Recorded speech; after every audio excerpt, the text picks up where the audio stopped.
All right, here with strength and conditioning coach Joe Walker. And Coach Walker, good summer. You've got about a week left until training camp. How have you felt the summer has gone for the guys and where they're at as we head into camp?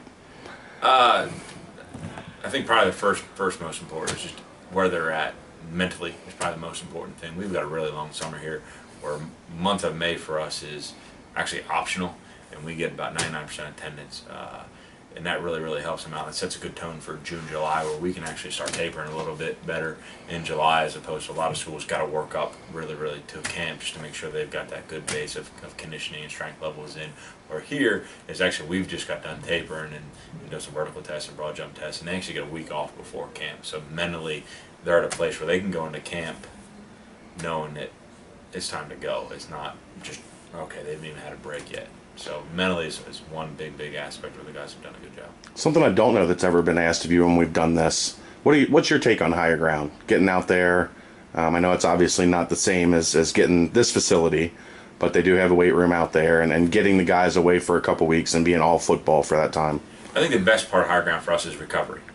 We can bring them back in 30-minute sessions, and it's not like they're coming from their home or got to drive back in. It's just a walk across the parking lot for them, where we can foam roll them, band stretch them, active mobility, cold tub them.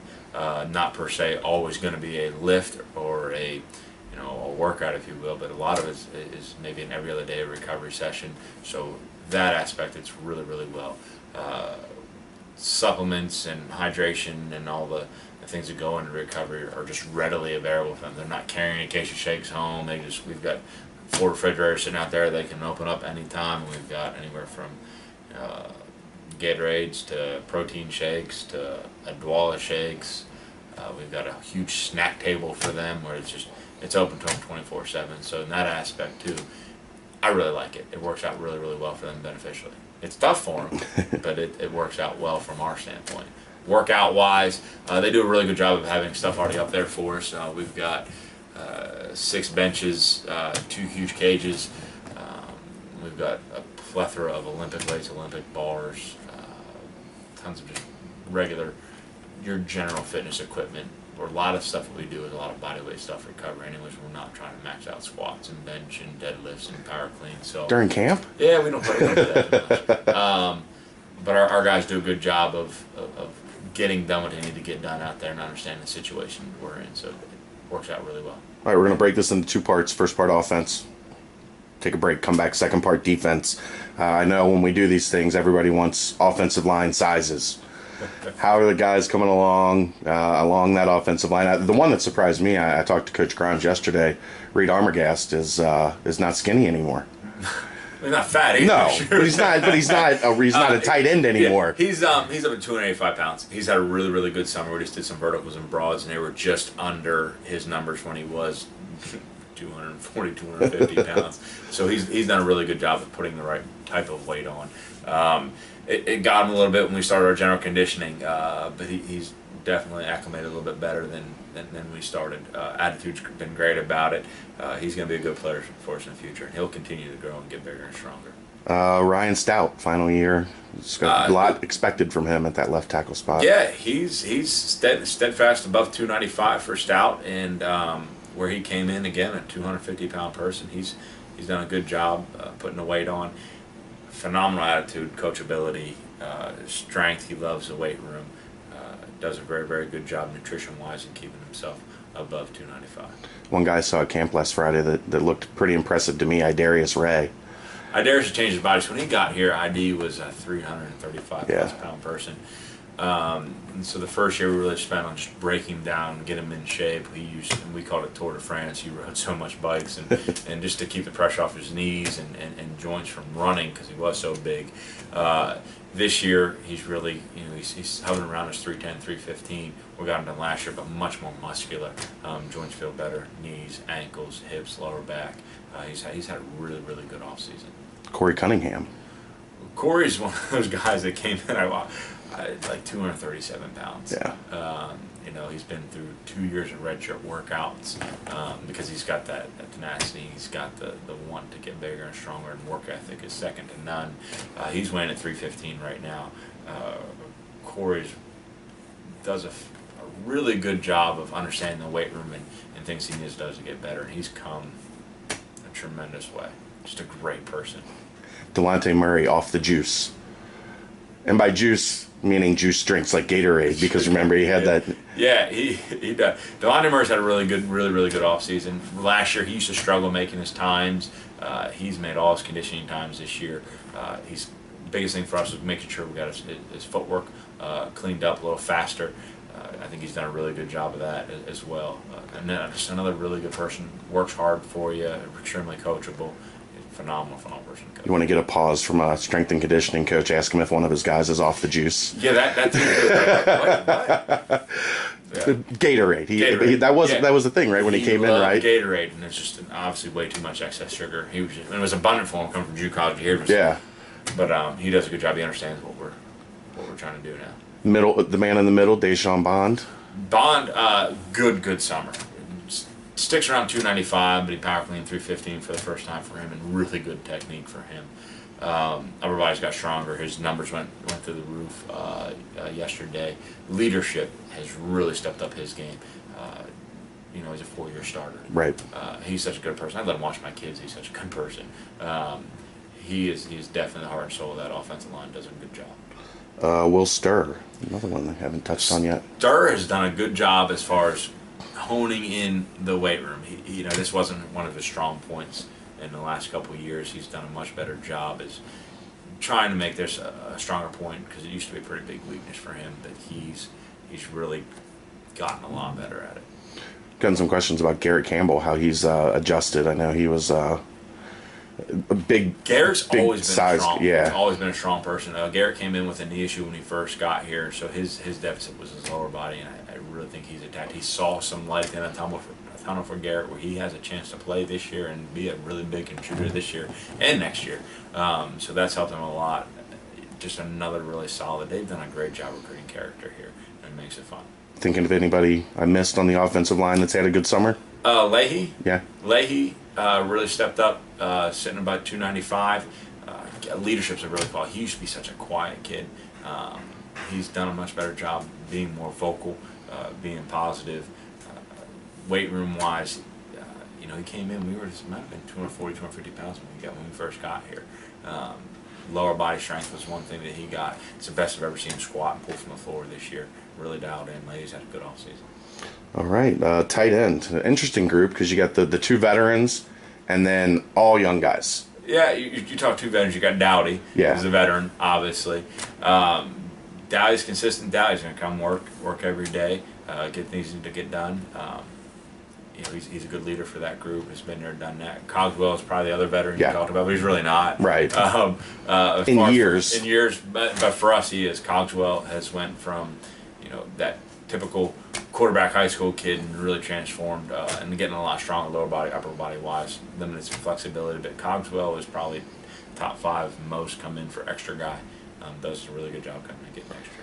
And then you've got Elfers, Degura, LaBelli, Doug Bates. You got a bunch of young guys. The young group, hard. Yeah. They work hard. We do a best worker, worst worker every day, and I would say all 3 of those have had their share of best workers. They put their head down and they go. So they learn from the other guys how to work hard. Because if you don't, they're going to leave them behind. But they do a good job bringing you. They'll drag you. You're going to come. Worst worker. That's gotta be a rough day. Yeah, it's a tough day. You really got to stand up and be a worst worker. But it's one of those things you don't want. You don't want. But you want to get to a point in time you do a best worker or worst worker. How much narrows that gap? Where is it really you a medium worker? You're just slightly below him. You want to narrow that gap as much. And if it's something you just had a bad day, yeah, we've got an issue. But far and few between it that really happens. Wide receiver. This is an interesting one. Let's start with the young guys. As a group, yeah, they've grown a ton. You looked at all your seniors last year. There was no leadership this year. Who was going to step up early on? Who's going to have the best work ethic early on? As everybody's kind of looking around, there's no neat leader like last year. They've stepped up as a group together. They really have. The work ethic is quite pleasantly surprising and good, for that matter. Young guys, They're all young. Well, the six newcomers. The six newcomers. The six newcomers. Gaddis, Malik Mudge, Marcel Paul, Jaron Rollins, and then Devin Gray and Tyron Summers. Yeah, Tyron is the youngest that came in early with, Yeah. with Devin Gray that came in. Pound for pound, really, really strong guys. Can run all day. Will continue to get stronger through their years here. They're going to be really productive players for us. Phenomenal attitude. Again, really good attitude. Your other true freshman, and I don't really consider Tyron a true freshman anymore because he's been here Right. anywhere. He knows the system. They did a great job recruiting them. They're long, they're athletic. You watch them with their footwork, attention to detail, starting on on proper count, running through. They do a good job. They're going to be really good players for us. They can continue to progress and get stronger. They're going to be a good-looking group. Devin was a surprise in terms of how well he performed at camp. Was that something you could see coming when you first got him? It's nice that they send us their film too, and we get to watch them. And there was flashes of that in this film. There really was. Obviously, work ethic wise, for us, it's always a crapshoot because you don't know how hard they work. Yeah. And a lot of them is a lot of talent. You tell him to jump, he's going to say how high, and that's awesome. Like, he just wants to get better and feed off that. He's fun to coach. Let's see, Khalil Lewis. Khalil, second year here. Khalil came in with a great base, and he continues it. He is a strong, muscular receiver, and he's a physical receiver. He should be our physical receiver this year and continue that trend. Obviously talented, fast, loves being a receiver, loves lifting. He'll just continue to try to go up weight and go up weight and go up weight. In the spring, they used him a lot, jet sweeps and screens. And is there a specific thing, like with a guy that they're going to use like that, you work on differently on quickness and the things that they're going to do, or is it all pretty much static? No, we try to work on quickness when you're tired. So a lot of our quickness is kind of based in a fatigue state. So when you're tired, how quick are you? And that's generally across the board because in the game of football, you're pretty much always tired. So Right. you've got to be able to physically bust through that and mentally bust through that. You mentioned the old man, Nate Cole. Nate Cole. Done a good job. Nate's done a really good job of nutrition, trying to watch what he's eating, being his senior year. He is a 210-pound person. He's down to 202, so he's lost 8 pounds, really leaned up. Got to continue to get in shape. I mean, his hands are incredible. His biggest thing was working on his acceleration. And made big sure that he can separate himself, and that was probably one thing he's worked on the best. Is that one of the hardest things with guys? Nutrition? Oh, yes. Like I know the running joke when Sean Kilpatrick was here that he literally lived on chicken fingers and French fries until his senior year, and then it finally. I mean, is that? That's how it usually works. And then it's even funny because when they go away to their training for the combine, it gets even more serious. Right. And then they come back and they lose it. And I wish I would have done that 3 years ago. I told you to. Yeah, and it's tough, but they do a good job. Deshaun Johnson, another one. He's done a good job being a leader. He's been here a long time. He obviously does stuff really, really incredible with the ball in his hands. He's going to be a really special player for us in that aspect. The biggest thing is leadership. He's not the strongest guy, but when he says let's go, let's go. He's not going to throw up incredible numbers. His yardage is not wasted in conditioning. Rather waste his yardage playing. But he does a good job being a leader, and that's come a long way since being a young kid when he first got here. So I'm proud of him for that. 2 transfer guys, Avery Peterson, Jamil Kamara. How are they ready to go for that first year? Yes. That they can actually play. Yes. Jamil and Avery went through a redshirt season with us. No hiccups, no attitude. It's tough for guys who played, at a high level and come in and go through a redshirt with all these young kids. They took it on and did a great job. Great attitudes, great work ethic. They're going to be good players for us. Braxton Neal. Braxton's long, skinny guy. Is he starting to? Yeah, he jumped through the roof. So really good. His biggest question mark was being in shape because of his shoulder, and it took him a while to get back. He's gotten back actually stronger than he was before his shoulder, and is back in good shape. So he should be good to go. Running back, you got to be thrilled with having that group with Tion Green and. They're fun. Tion is. God, feels like he's older than me. He's been here forever. Tion is a strong, explosive. The biggest thing with Tion comes back to nutrition. He's gotten upwards of 240 plus pounds. He's sitting around at 225. Really balanced his nutrition, helped him out a ton. Tion really became a great leader of this team. Being, he's gone his ups and downs here too. So he's been there, done that, and it's happened to him. And he's learned from it, trying to teach the young guys. He had a speech to our guys in the middle of the summer. Really hit home with a lot of guys, and him too, because he's been there. He was a really good leader for us this summer. Mike Boone. You gotta love getting a guy that's a power lifter in high school, right? Yeah, I wouldn't really. I mean, you call Mike Boone a power lifter, but he's so explosive. Yeah. He's a 42-inch vertical, jumped 11.4, I think, broad jump. He's something special. The best part about Mike Boone is his coachability. He is, yes sir, no sir, pull your shoulder blades back. Your hips are too high. He's going to correct it. He doesn't already think. I mean, you think a guy's got 11'4" broad jump and jumps 42, and you can put 6 plates on his back and he'll squat it. We don't ask him to. Somebody's that strong and that explosive. He is just as coachable today as when he first walked in. 2 guys behind them. Buckley's a tank. Yeah, Buckley's tank. He's up 15 pounds. Wow. Yeah, Buckley's had a good summer. Biggest compliment again, Buckley's finally in shape. He really struggled our first couple years here, getting in shape, summer conditioning. First time he's made all summer times this year. So that was big for Buckley. He's up 15 pounds. Strength levels are up. For Buckley, he's had a really good summer. And then bench ball. I mean, obviously the shoulder is good. Bench Bach has increased his bench press incline, increases power cleans, vertical one up, broad jump one up. Bench Bach's had a really good summer. 2 young guys, Boost and Holloman. Boost and Holloman, you're looking at 2 young guys who are injured, trying to get them back. Comes back same as Braxton, trying to get them in shape. Holloman's a little further along. I believe he jumped a 39-inch vertical and 10-something broad jump. As far as being in shape wise, Boost has got some time to go as far as getting in shape and getting stronger. He's a little bit behind there. But both really good players for us. And then Dokes, the new kid, getting him. Dokes is explosive. I think he's a natural. You watch him do Olympic lifts and stuff. It's one coaching cue and he fixes it. So there's a lot of body coordination and awareness there that he gets.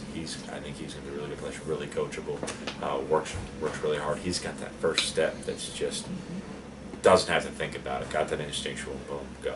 So it makes it nice. Finally on offense, quarterbacks. Quarterbacks. Good year for quarterbacks. Good summer. When you have that competition, you always worry is there going to be some type of negativity. We keep in the same group, and they're competing. So we do a best worker, worst worker, and they compete every day. Who's going to get it? Is the Gunner going to get it? Hayden going to get it? Ross going to get it? Sopko works his rear end off as a true freshman. They all do a really good job, and that makes it nice. And the rest of the team sees them working that hard because I make them do everything everybody else does. For the most part, maybe change up some rotational stuff as far as core and core stability, but as far as the meat and heart of the program, if it's hard, they got to do it because you want the rest of the team watching them go through that same pain and misery, knowing that's our starting quarterback. And yeah, he's hurting just like us, and it works out well.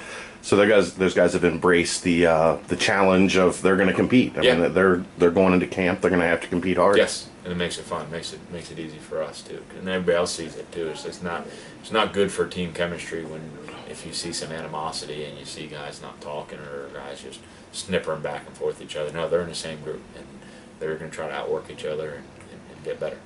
All right, that wraps up offense. Part 2, defense, coming right up.